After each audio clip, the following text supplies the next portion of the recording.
जंगल में रह जयामो आदिवासी जंगल रखवाला रे।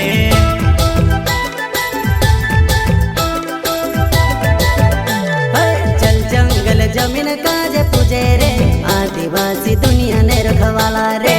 बाप देव खतरी काज पूजे रे आदिवासी सबसे निराला रे।